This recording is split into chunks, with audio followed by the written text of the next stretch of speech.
Arsenal vs Wolves. Control, creativity and costly lapses. Arsenal beat Wolves, but this was not a clean performance. And the reason that matters is because the same issues keep appearing in different games, just in different forms. This wasn't about one bad moment. It was about creativity drying up, defensive clarity slipping, and what happens when Arsenal lose decisiveness at both ends of the pitch. On paper, Arsenal controlled this game. Territory, yes. Possession, yes. Wolves being back for long stretches, absolutely. But control doesn't automatically mean dominance, and this was one of those games where Arsenal had the ball for long periods, but didn't always know what to do with it. This is where the real issue starts. Right now, Arsenal's creativity is too fragile when everything is perfect. When Saka is wide, Eze is left, Rice is driving, Odegaard is connecting, Arsenal are devastating. But when one or two of these pieces are missing or misused, the attack slows down dramatically. Take Eze, he's one of Arsenal's most creative players, a carrier, a gravity monster, someone who forces defensive reaction. But against Wolves, he wasn't consistently in positions where you could actually create. Not enough time on the ball, not enough isolation, too often receiving his back to goal instead of facing play. That matters, because Arsenal rely on individual gravity to unlock blocks, not just passing patterns. When Arsenal lack gravity, everything becomes harder.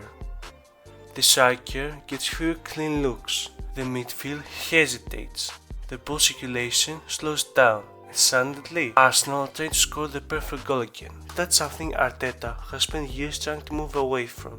And here's where it connects. When you lack clarity in attack, you often lose clarity defensively too, because hesitation with the ball leads to hesitation without it. Arteta didn't sugarcoat it after the game. Horrible defensive habits, nowhere near the level that's required. Unacceptable. That's not normal Arteta language. And it tells you, this wasn't just about Wolves scoring, it was about how Arsenal conceded. Arsenal got caught in the worst possible defensive state. They were caught between trying to lock on and trying to drop and protect space. That in-between state kills elite teams. You either press or you defend low. Trying to do both at once means you do neither well. Pressure on the ball is non-negotiable. When Arsenal press properly, they are almost impossible to play through. It's passive.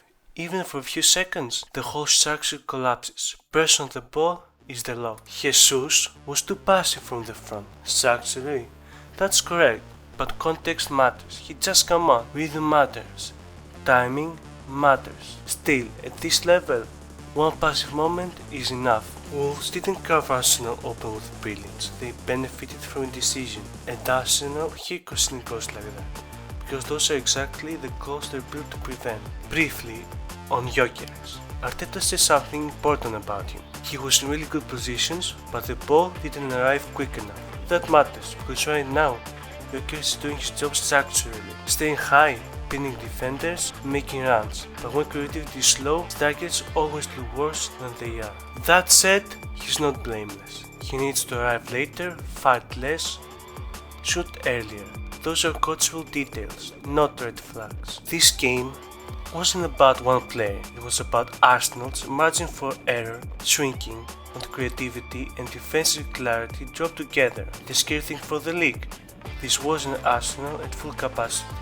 Fix the creativity, especially how Eze is used, restore defensive decisiveness, and Arsenal looked like the best team in the league again.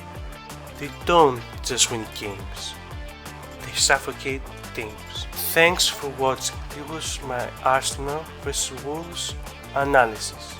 If you want to read more on my analysis, you can follow me on Next. The link is in the description.